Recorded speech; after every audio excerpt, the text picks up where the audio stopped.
everyone, I'm Jeremy Cordeaux. Peter Clayton's behind the camera. I'm not sure at this stage, because we're recording, whether we got the exploding cars on.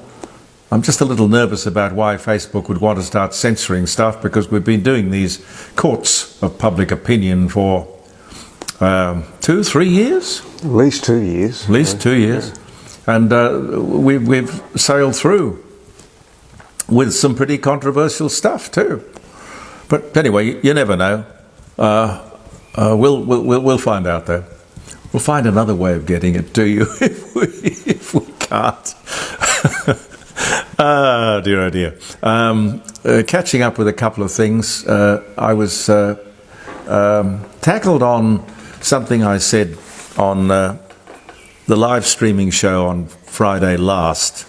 I'm not exactly sure how it came up, but we were talking about how certain Aboriginal people have great wealth. And I was asked, well, how do you possibly know what Noel Pearson has in the bank? Well, you ask a good question. All I'm going on is the information that is publicly available. If you Google what is Noel Pearson's personal wealth, you will see exactly what I saw. And I was quite shocked to find that he is reputedly worth $33.5 million. $33.5 million. Now, that's an awful lot of money for an activist, a lawyer, fighting for land rights, his clients, impoverished Aboriginals. That's pretty amazing, $33.5 million.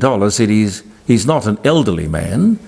And the other person I made mention of was Louise, or let me think, her name was Louisa, I think, O'Donoghue, AC, the highest Order of Australia award that it's possible to get.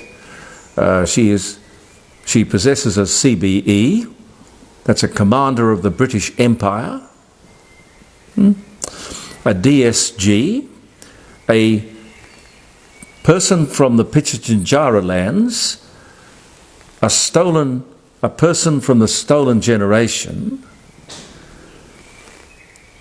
I mean, what a remarkable life.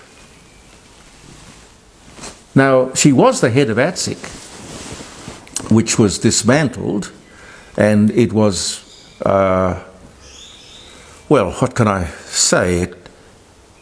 It was a total failure. Charged to do something very similar for Aboriginal people as the NAII, which came along in 2017. But ATSIC was the forerunner, dismantled in 2004. The government of the day said the experiment in elected representation for Indigenous people has been a total failure. Well, Luicha, I don't understand. If you hadn't been stolen, what would life have been like? I don't know that there's any gratitude or any sympathy for what people tried to do. I would say they were rescuing children, and I'm sure mistakes were made, but rescuing children and providing people like you with the most fantastic life. They're not counting property, a personal wealth of over $5 million, according to Google, is not bad, I'm telling you. I mean, that's quite remarkable for her. But I don't get any thank you or any gratitude or any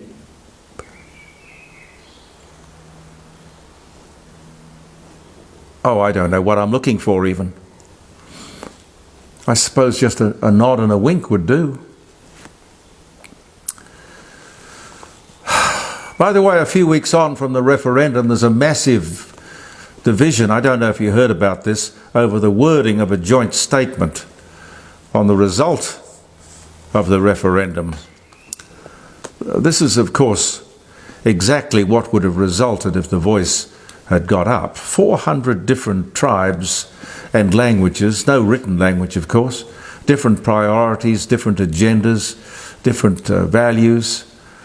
I think you would have called it chaos. Anyway, they couldn't agree upon the wording. Where that goes, I don't know in the fullness of time, but we will watch it. A lot of responses I mentioned yesterday about the shooting of the Brumbies in the highlands of New South Wales. Danielle says, I didn't know if you were aware, but another Brumby count was done by local volunteers scientifically. Because you might remember we were talking about this guy saying that it was very difficult to count the Brumbies from helicopters because it was pretty inaccurate, but he reckoned there were 20,000 in the high country, and there needed to be thousands and thousands culled. And, he said, a bit inaccurate to count them, but he had no problem saying that he would be shooting them from those same helicopters. Well, Danielle is up in arms about it, as I am, and as lots of viewers of this court of public opinion are. So apparently, locals volunteered and scientifically followed the direct path of the helicopter and the government count, and they, funnily enough, only managed to find 3,000 horses. 3,000! Good God. The powers that be, that is to say the government, were made aware of this by the volunteers. And they say they're still going to kill them, Pete. They're still going to kill the animals, and they're going to do it on a lie. Well, you know what I think? Well, 3,000 horses, 25 million humans. A little bit of imbalance there. Well, look, I think there are pony clubs and there are people who would give those 3,000 horses a good home. And people used to herd up horses. And they did it in America and they did it in Australia. And Diane says, I haven't seen, I'm relying on other people. And this program, of course, as you know, not only goes around Australia, but around the world. And this is something we are not proud of, letting other people hear and see, the fact that we are prepared to go and shoot these beautiful horses, whose history, of course, goes back to the First World War and the whalers. The fly's back, Pete. Good God. Anyway, Diane's point is that the horses keep the grasses down. The area is good, she tells me. No fires. It's a perfect ecosystem. And they don't know, of course, what that is. They're too busy, Diane suggests, flying around the world. Overseas pollies aren't flying up here to have a look, Diane mentions. No, of course they're not. No, of course they're not. An inconvenient truth. It's human population that should be of concern, Diane suggests, with finite water and finite food. This is not what Australia should be about. Good comments, thank you. And I mentioned Maria, I think, yesterday. I'm keen to keep my housekeeping up, Pete. But look, Maria, I do promise you, that charging of the electric car mishap, it wasn't an exploding gas vehicle, I promise you. And I hope you saw yesterday, hey, can we put that exploding cars in at the end of today's program as well? We can. Oh, well, let's do it. Okay. It's spectacular. Two EVs on the freeway collide, and this is what happened in that instance. I'm not saying it would happen in every instance, but it's enough of a worry to me. Maria, ring me Friday. We'll have another chat. Maria, of course, has an EV. She's a fan. She's got an electric car. Does anyone wonder how there were suddenly so many Palestinian flags in every city in Australia?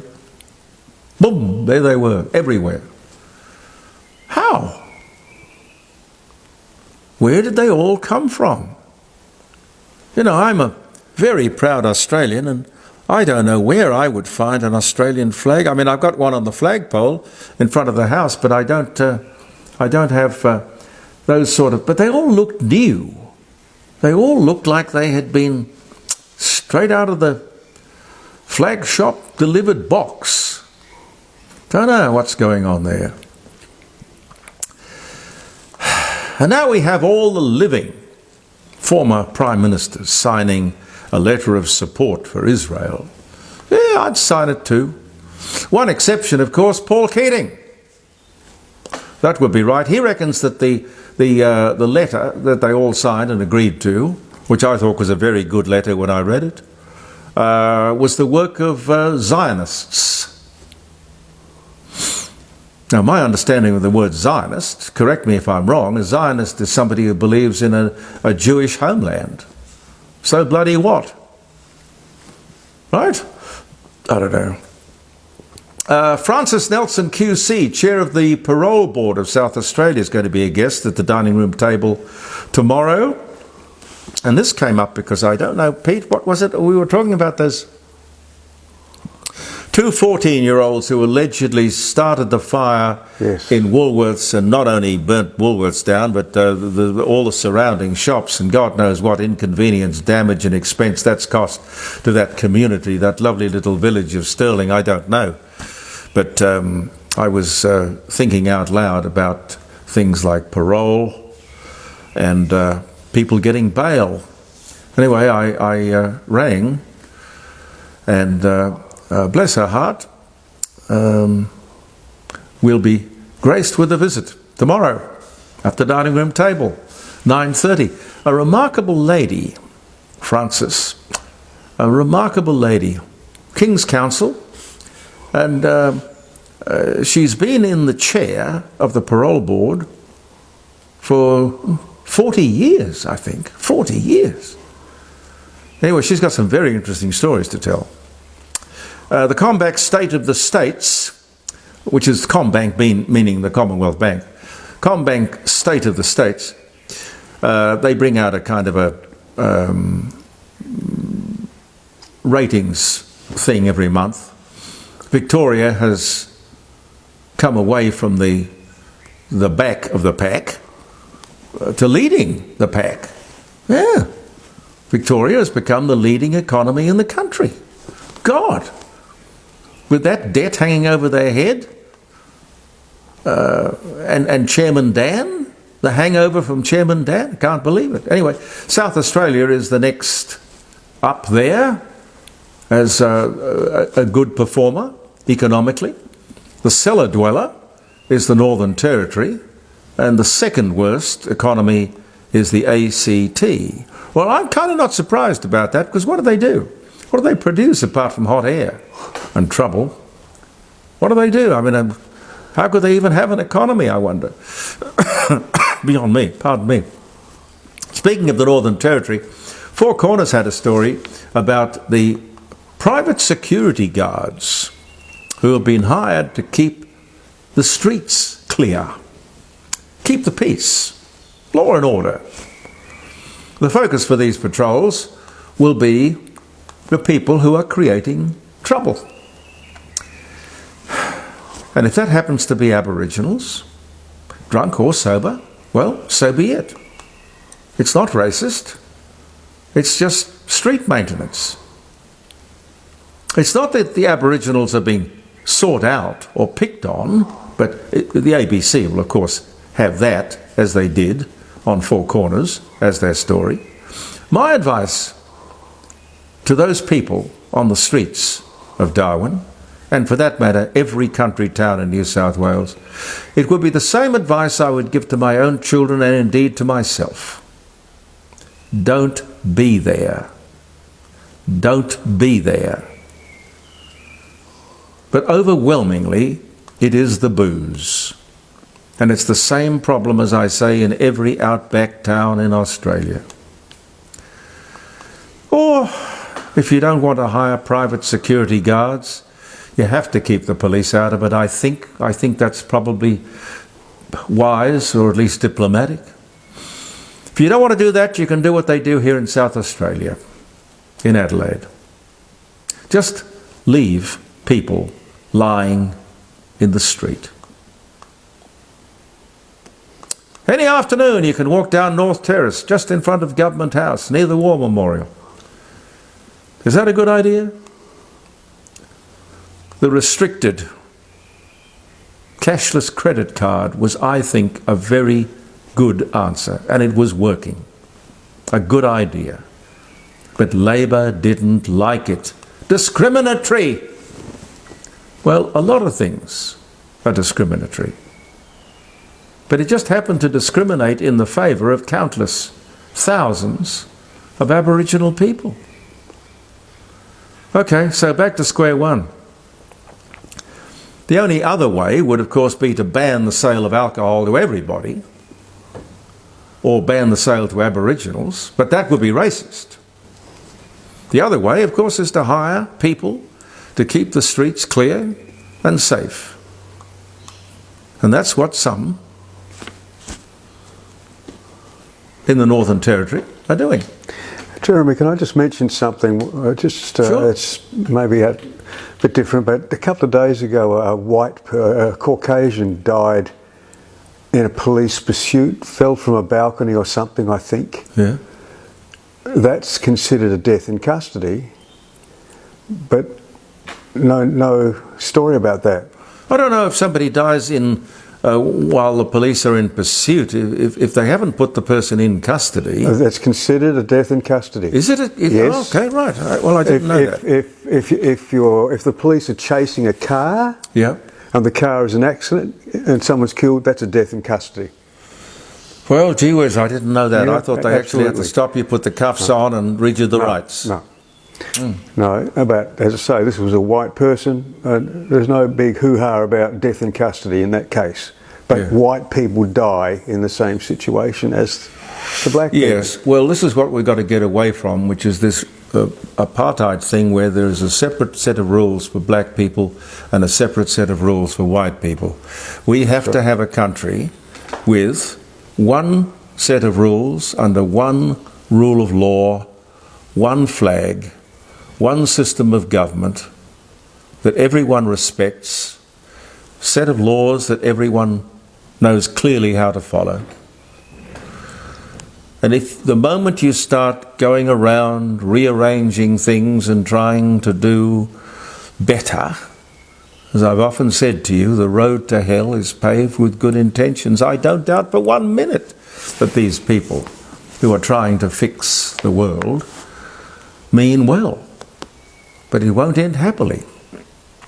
Anyway, I've got another little bit that I want to show you that Marcus sent me. This one, and I don't really know enough about the Middle East to comprehend all of the prejudices and hatreds and tribalism that has gone on since biblical times. But this is a very interesting little insight into how the Middle East became what it is today. And we'll run that, and we'll also run that 2EV crash thing again. I don't get any glee out of it. I'm not trying to demonize electric cars. I'm just trying to balance up the media in bringing you stuff that you won't see elsewhere for some inexplicable reason. Okay, what can I tell you about the day, ladies and gentlemen? Piano Man by Billy Joel. Great song. Released in the United States of America on this day in 1973. Golly, that's going back. Do you believe it's that far back? It's incredible, really. 73. Yeah. And yet I can play it today and it sounds as fresh and as listenable to as ever. The first regular, here's an important one, really, I think.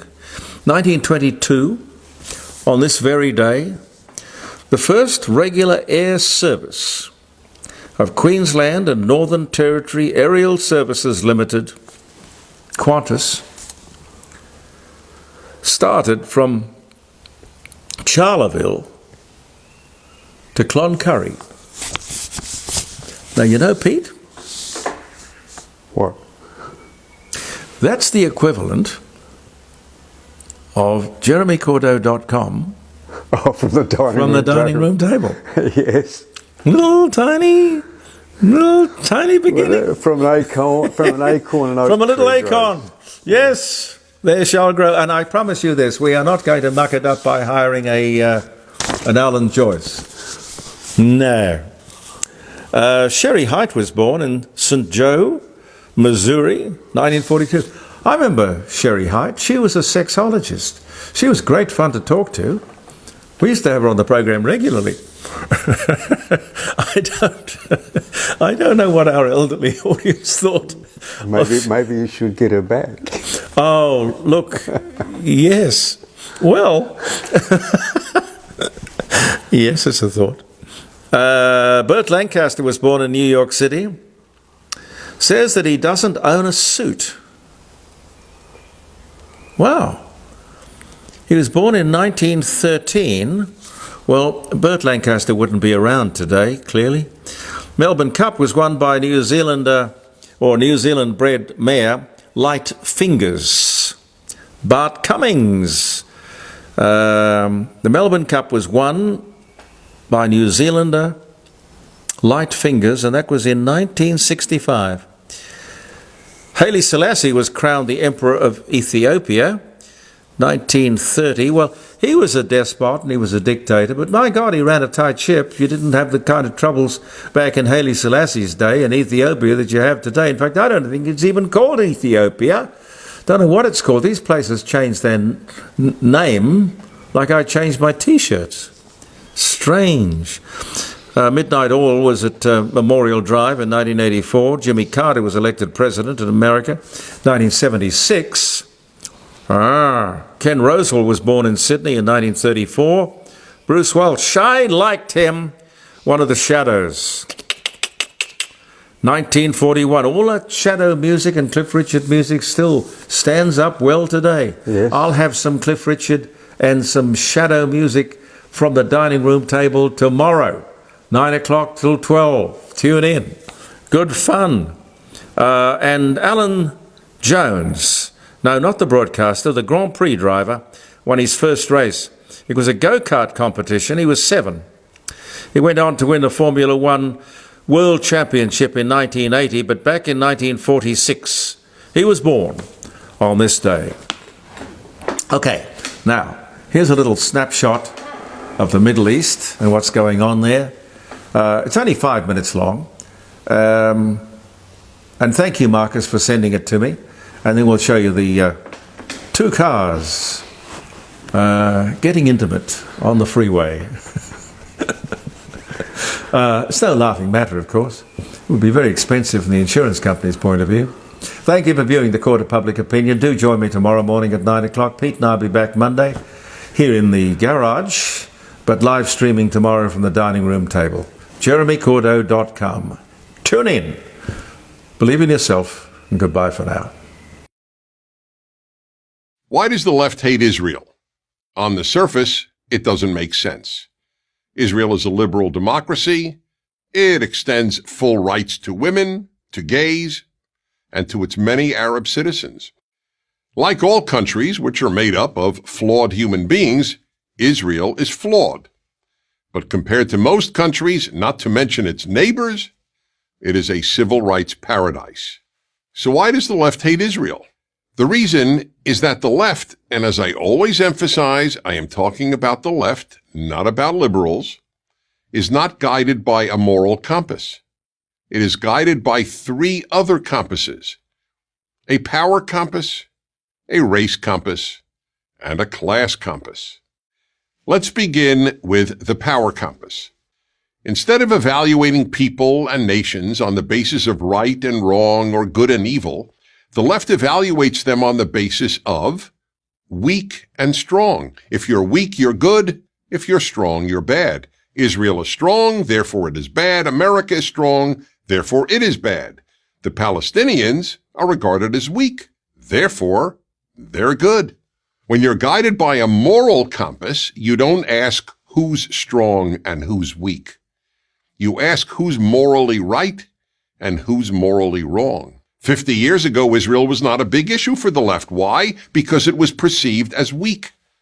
But after the 1967 Six-Day War, in which Israel achieved a stunning military victory, it all changed. Israel became strong, so Israel became bad. And the Palestinians were weak, so they became good. So no matter how much terror Palestinians engaged in, hijacking airplanes, murdering 11 Israeli athletes and coaches at the 1972 Munich Olympics, blowing up Israelis in pizza parlors and at weddings, the left's position never changed. Palestinians good, Israel bad, because the Palestinians were weak and Israel was strong. That's one of the three ways the left judges the world. You can test this theory in other ways. Why is the United States bad? Because it's strong. And third world countries that oppose the United States are good. Cuba, for example, has been adored by the left for decades. Never mind that Cuba's Communist Party has ruined Cuba, that Cubans have no civil rights, and Cuba is one of the poorest countries in the world. Since Cuba is weak, to the left, Cuba is good. The same was true with North Vietnam in the 1960s. It was considered weak, so it was good. The U.S. was strong, so it was bad. It didn't matter that America was trying to preserve the freedom of the South Vietnamese exactly as it had preserved the freedom of the South Koreans. The U.S. was strong, so it was bad. Which brings us back to Israel. The stronger Israel gets, as it effectively defends itself, as its economy grows, and as its diplomatic position improves, the more the left hates it. The second of the left's compasses, the race compass, is another reason the left hates Israel. Just as it substitutes weak and strong for good and evil, the left substitutes non-white and white for good and evil. The left doesn't judge people by their actions, but by their race. That's why, for example, the left asserts that a black person cannot be a racist. Only a white person can be a racist. And that provides the second reason Israel is labeled evil. Israelis are considered white, and Palestinians are not white. Never mind that more than half of Israel's population is not white. The result? The left essentially ignores Palestinian terror and loudly condemns Israel's responses to terror. Now to the left's third compass, the class compass. This is the third way in which the left replaces traditional Western and Judeo-Christian categories of good and evil. Instead of judging people's actions by the same moral yardstick, that of good and evil, the left judges people's actions based on their economic class. Rich people and rich nations are bad, poor people and poor nations are good. This began with Karl Marx, who divided the world by economic class, not moral behavior. To Marx and to Marxism, good and evil is entirely class-based. Good is defined as workers, evil as owners. And that is the third reason for the left's hatred of Israel and of America. They are both wealthy. As fewer and fewer people perceive the world in terms of good and evil, substituting a power, race, or class compass for a moral compass, you will inevitably get more evil and more hatred of the good, beginning with Israel and America and ending with Western civilization. I'm Dennis Prager.